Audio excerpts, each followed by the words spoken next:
Hi everyone, welcome back to our channel. This is Clara. And this is Denise, and today we're going to be doing another Get Ready With Us video while we talk about the Idaho murders. In a little college town called Moscow in Idaho, 4 students were brutally murdered on November 13, 2022. Their names were Kaylee Gonzalez, Maddie Mogan, Zana Cornoto, and Ethan Chapin.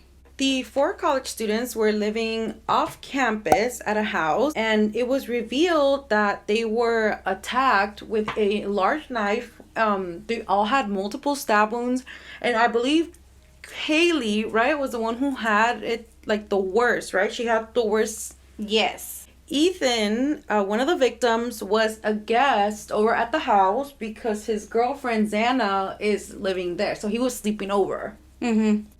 The suspect that was arrested's name is Bryan Kohberger. He is being charged for 4 counts of first-degree murder. Oddly enough, he was studying at the Washington State University, which is not too far away from Moscow, right?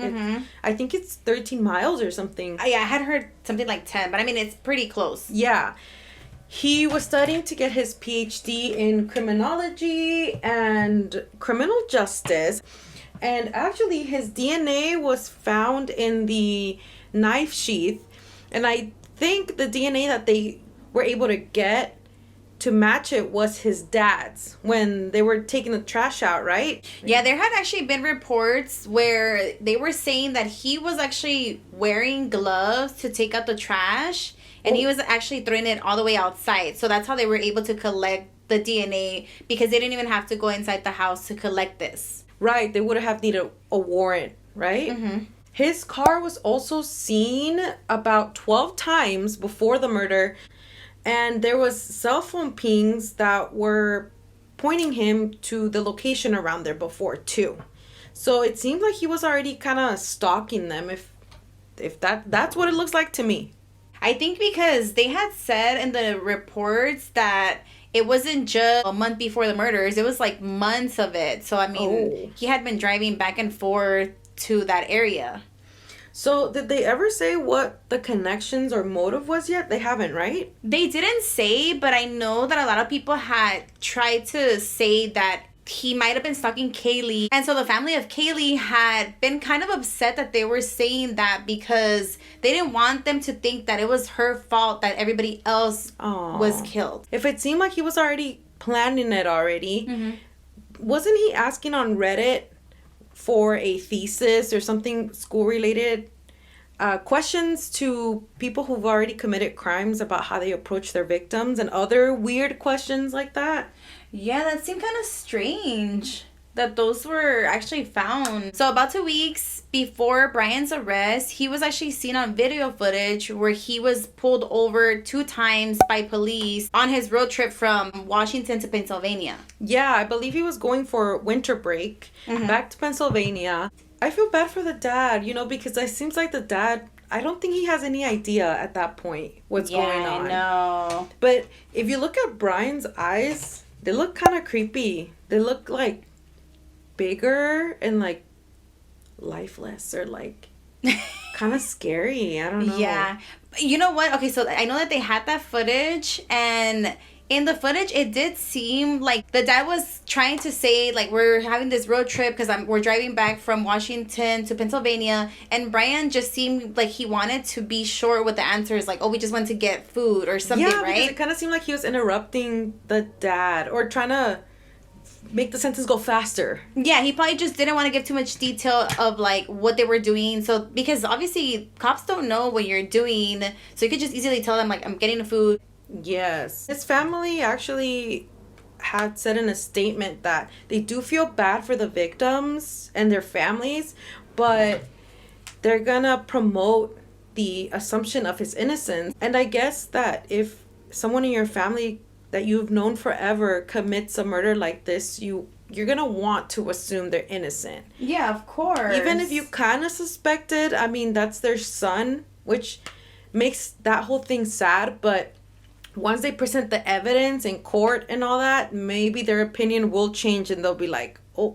Ironically enough, his sister was in a low-budget film where a bunch of college students were out in the forest and they were getting murdered.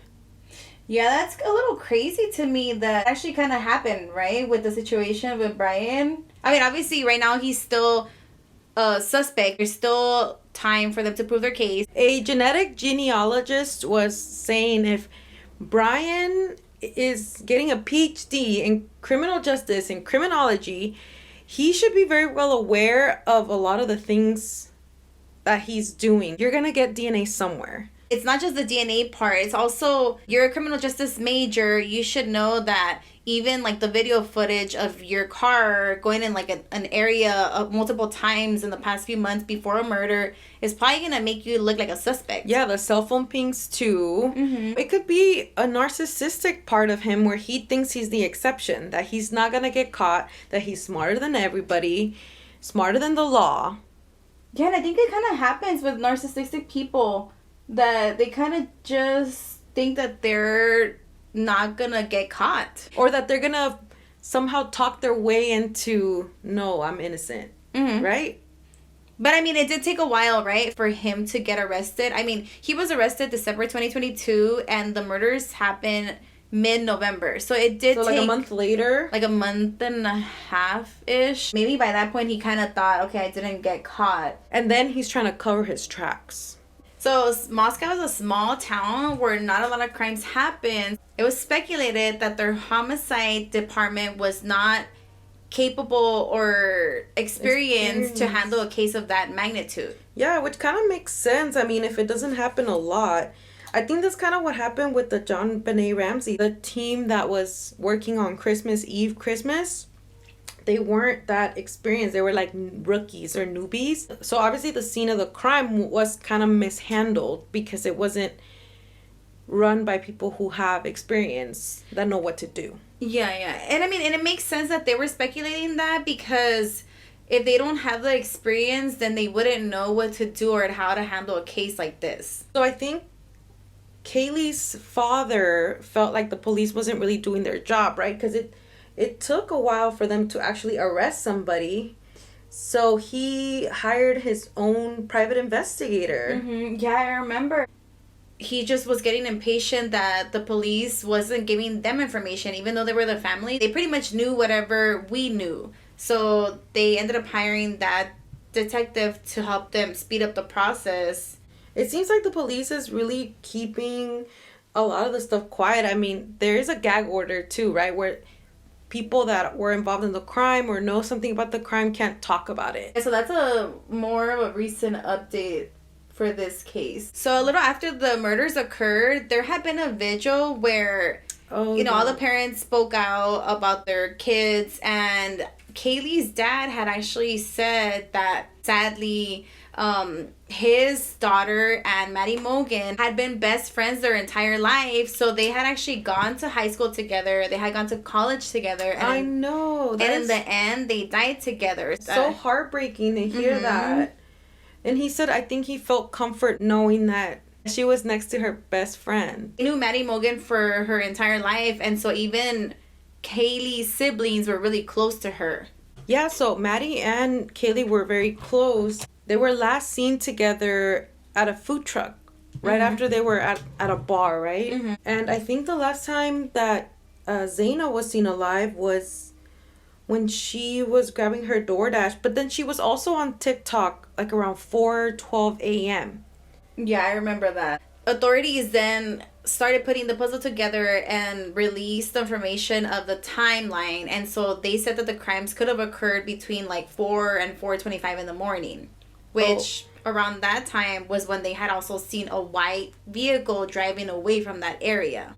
Oh, that's a good detail. I mean, if he was driving around there, that's very incriminating. I know that they also ended up finding that coincidentally, Bryan Kohberger had turned off his phone like 2-ish in the morning. And so it was speculated that he was making the drive from Washington to Idaho to commit the murders. If we don't really know when the crime happened, just we know that it was sometime in the wee hours in the morning, then there was a lot of questions as to why the roommate called the police so late, right? Yeah, there was a lot of rumors that might have suggested maybe they had something to do with it. Yeah. Maybe they did see someone, but they just didn't say anything. Maybe they froze. There was definitely a lot that people were saying different things. Yeah, because, I mean, there's a big gap. So if the crimes occurred like 4-ish in the morning, and then you have the call going out like at noon, where are the 8 hours? I know that later on it was reported that one of the witnesses had said that she had froze.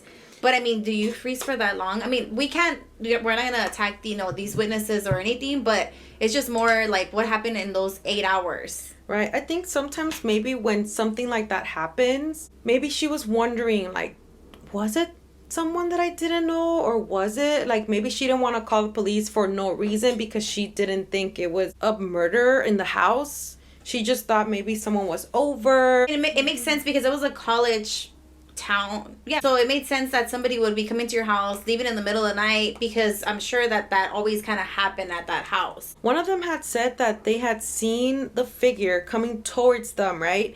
And so the figure didn't see them. It could have been because maybe the suspect had tunnel vision, like, I need to get out of the house right now. So they weren't seeing someone standing there. They were just trying to get out of the house. The suspect had gotten out from a sliding door. Right before that, the surviving roommates, I don't know which one, had heard a male's voice in the house. I think that they had heard one of them say to one of the victims, "It's okay, I'm going to help you." And I think they also heard someone say, "There's someone here." Mm-hmm. But it wasn't a male's voice. I think it was one of the girls. Yeah. She described them as having dark black clothes and bushy eyebrows.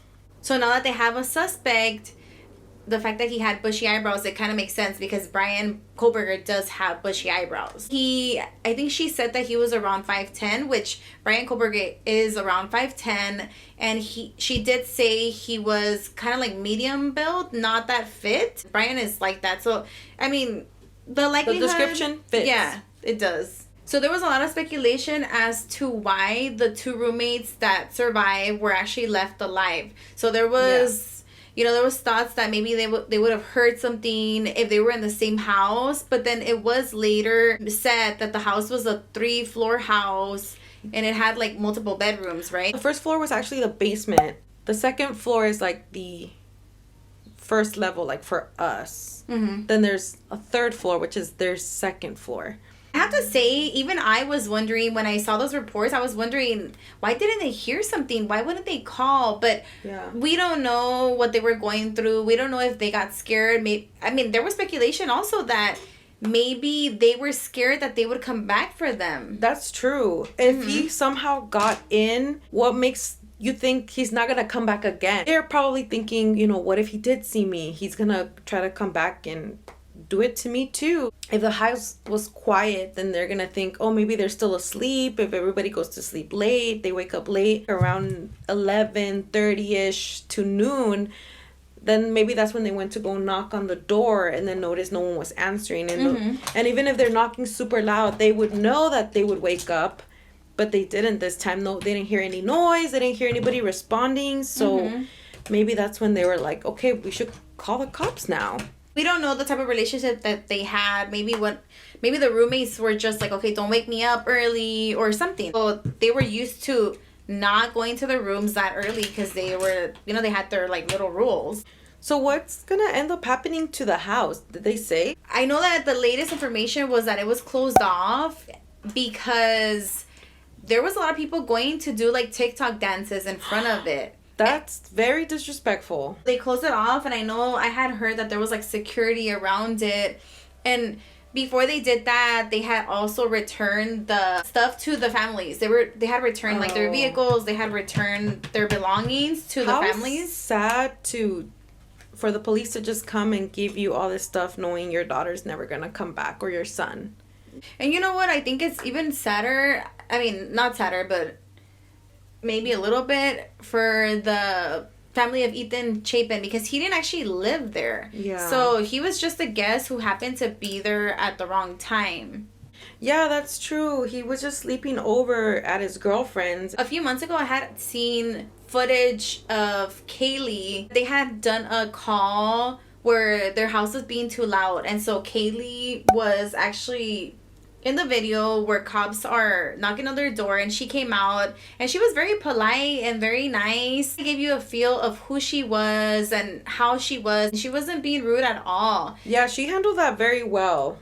That was something that we saw a few months ago after the murders occurred. And so that also kind of just gave you an idea of how the house looked, because it was kind of easy for them to access the backyard where the sliding doors were. So then that kind of gave Bryan Kohberger easy access to go in late hours of the night. Oh, that's scary. Mm-hmm. See, and maybe because that was a town where not a lot of crime happened, so they were okay with leaving their doors unlocked. It wasn't like us who live in Los Angeles, who have to lock our doors and windows every night. So since there was a gag order in place, didn't you see that it had been requested to be removed, but it was recently rejected? So what are some of the reasons as to why they would want to remove it? Do you think that they want to remove a gag order for any case to get more details in the media? I feel like that's why, but I'm not sure if that's what it is for this case. I'm not sure if maybe that's why we haven't heard too many updates about the case. I mean, we have heard about other facts about Bryan Kohberger, but I don't think that I've heard as many updates as I would want for the actual case. So also a subpoena was issued to have the surviving roommate Bethany Fung testify in a preliminary hearing. And I think she had been fighting that, right? I guess what was kind of controversial about it, or people are asking why, is because the defense ordered it. So Bryan Kohberger's team is ordering her to be a witness for his preliminary hearing. I guess that kind of makes us think, why would they be doing that? Yeah, if the defense ordered it, wouldn't that be because it's benefiting them? Is there something that she knows that could help him? Or what do you think? That's what I think, that maybe there's something that could exclude him from being a suspect. They want her to testify because from what we have seen, they didn't release the affidavit completely. So there was certain things that were redacted from the affidavit. So we know certain facts, but we don't know the entire thing. And so it could be that maybe she saw something, that maybe it was like a short man instead of like somebody of his height, or someone who was a little bigger in size, and maybe that's what would exclude him or something, right? They wouldn't order it unless it benefits them in some way. Yeah, that's what I think too. So I know that there is a preliminary hearing scheduled for June 26th. Like, it's been a long-awaited trial. It's been a long time since these murders occurred. So we are going to be tuning in to the long-awaited preliminary hearing. Preliminary! What she said. So we're going to be tuning in. We're going to be keeping up with the updates, anything that happens from now until June. So make sure to like, subscribe, comment down below what you think. Do you think that there's enough evidence to find him guilty or not? And hit the notification bell to get notified every time that we upload a video. All right. We'll see you on the next one. Bye.